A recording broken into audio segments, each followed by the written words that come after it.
बहुजन समाज वर्षों से वंचित, शोषित और पीड़ित समाज है। हिंदू वर्ण व्यवस्था के चलते बहुजन समाज अक्सर अपने मूल अधिकारों से वंचित रहा है। फिर चाहे वह शिक्षा का अधिकार हो, धन संपत्ति का अधिकार हो या समानता का अधिकार हो। आज ये समानता कुछ हद तक कम हो गई है, लेकिन फिर भी बहुजन समाज शिक्षा और धन संपत्ति के स्तर से आज भी पिछड़ा हुआ है। आज भी बहुजन समाज अपने बच्चों को शिक्षित करने में असमर्थ है, जिसकी वजह कुछ हद तक तो बहुजनों के साथ हो रही समानता और कुछ स्वयं बहुजनों की मानसिकता और उनकी द्वारा पाली हुई कुप्रथाएं हैं। लेकिन आज भी समाज में कुछ जिम्मेदार नागरिक मौजूद हैं, जो अपने समाज के प्रति अपनी जिम्मेदारियों को समझते हैं और अपने कर्तव्यों का निर्वहन करने का प्रयत्न भी करते हैं। उनके साथ सामाजिक ज्ञान भी दिया जाए। वो बच्चे समाज में जो शराब पीने वाले लोग हैं, जुआ खेलने वाले लोग हैं, समाज में न्यूसेंस फैलाने वाले लोग हैं, ये उनके भी बच्चे हैं, उनके घर में भी बच्चे हैं। हम चाहते हैं कि जो माँ बाप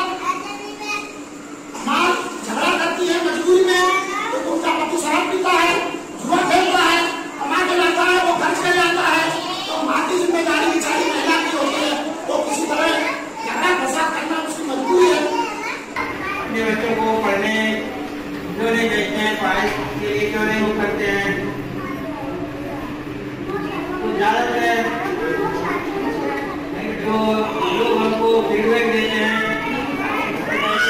सरकारी स्कूल में पढ़ाई नहीं होती है। ऐसे ही एक समाज सेवी है दिनेश कुमार गौतम।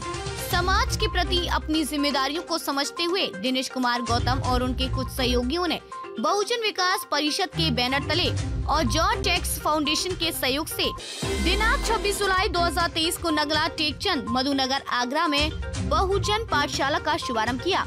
इस पाठशाला का शुभारंभ नारायण गुरु की जन्म तिथि के अवसर पर किया गया, क्योंकि नारायण गुरु ने बहुजन समाज के लिए बहुत कुछ किया। वो सम्मान दिलाने के लिए अनेकों प्रयत्न किए और नारायण गुरु अंबेडकर और काशीराम से प्रेरित होकर इस बहुजन पाठशाला का शुभारंभ किया है, जिसका उद्देश्य रहेगा कि बहुजन समाज के उन नौनिहालों को शिक्षित किया जाए जो आर्थिक तंगी के चलते सही तरह से शिक्षा नहीं ले पाते या स्कूल नहीं जा पाते, क्योंकि इस पाठशाला का उद्देश्य है कि बहुजन समाज के हर एक बच्चे को शिक्षित किया जाए और जो बहुजन समाज आज अपनी बनाई हुई कुप्रथाओं के चलते पीछे जा रहा है, उसे आगे श्रेणी में लाया जाए और आत्मसम्मान के साथ जीने योग्य बनाया जाए। क्योंकि जब बहुजन समाज शिक्षित होगा, तभी तो अपने हक, अधिकार और जिम्मेदारियों को समझ पाएगा और एक गौरवपूर्ण जीवन जी पाएगा। हमने इस पाठशाला के विषय में दिनेश गौतम से बात की और जानने की कोशिश की कि क्या ये पाठशालाएं सारे देश भर में खोली जाएंगी, तो उन्होंने इस पर क्या कहा, आइए जानते हैं।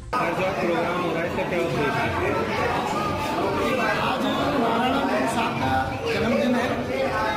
नारायण गुरु का जन्म 26 अगस्त 1855 को केरल में हुआ था।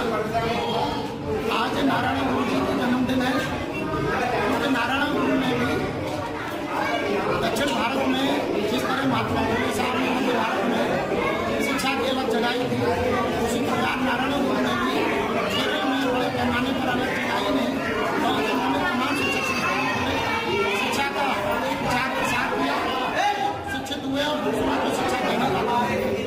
लेकिन आज हम देख रहे हैं कि केरल देश का पहला राज्य है जहाँ नारायण गुरु ने शिक्षा की अलग जगाई।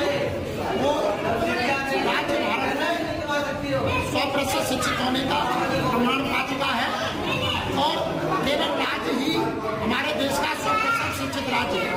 हम इसलिए आज नारायण गुरु के जन्मदिन पर हम लोगों ने बहुजन समाज निर्माण की शुरुआत की है।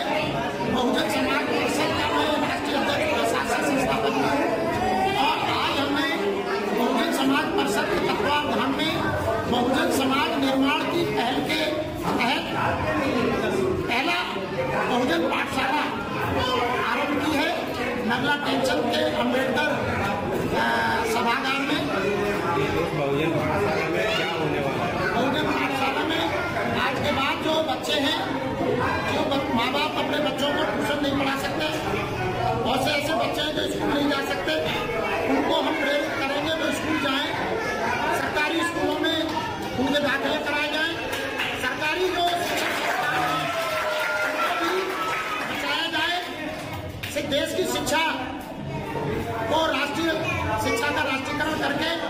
समाज शिक्षा प्रणाली लागू करके आवासीय शिक्षा प्रणाली पूरे भारत देश में स्थापित करने के लिए हम लोग सरकार से संघर्ष करेंगे, सरकार के सामने अपना पक्ष रखेंगे। हमें मालूम है देश की सरकार की नीयत जो है देश की शिक्षा को बर्बाद करने की है, देश की शिक्षा को बचाने